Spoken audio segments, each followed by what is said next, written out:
সুপ্রিয় দর্শক, আপনারা শুনছেন উগান্ডা টেলিভিশনের 383 মিনিটের সংবাদ। আমার ডান পাশে পাবনা থেকে আসা নুনু ছাড়া প্রতিবন্ধী। আমি খবর পড়ছি মাথায় দিয়ে লঙ্গি। সংবাদের শুরুতে থাকছে বিস্তারিত, তারপর শিরোনাম।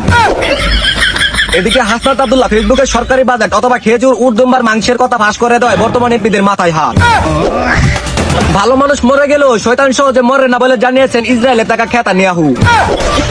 পবিত্র রমজান মাসে পাবলিক মিসাইল হোটেল বন্ধের কারণে ব্যবসা মন্দ থাকায় সৌদি আরবে ট্রাম্পের ছেলের মিসাইল গর্তে ঢোকাতে সৌদিতে গেলেন 2 মারানি।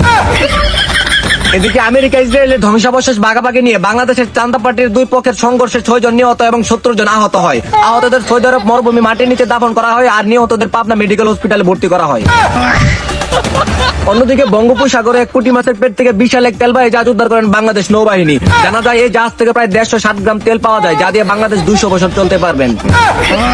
এদিকে সংসদ ভবনে প্রধানমন্ত্রী খায়রুল দেওয়ানের বক্তব্যে ভয়ে সংসদ ত্যাগ করলেন 2 বিরোধী পার্টি। বিস্তারিত দেখুন গাঞ্জাখুর রিপোর্টে। জনাব খায়রুল দেওয়ানকে বক্তব্য দেওয়ার জন্য অনুরোধ করছি। আপনার সময় 1 মিনিট। আমার বক্তব্যের মধ্যে যদি কোনো শালায় এখানে কোনো কথা হাঁটি ভেঙে আমি বিএনপি বুঝি না, আওয়ামী লীগ বুঝি না, জামাত বুঝি না, আমি আমার কথা বলবো, তোমাদের ভালো লাগলে বলো। আমার তো লাঠি আছে ওইখানে রাখা দিছি। তো দর্শক, এতক্ষণ শুনছিলেন উগান্ডা টিভির সংবাদ। ভালো লাগলে লাইক কমেন্ট শেয়ার করুন। ধন্যবাদ।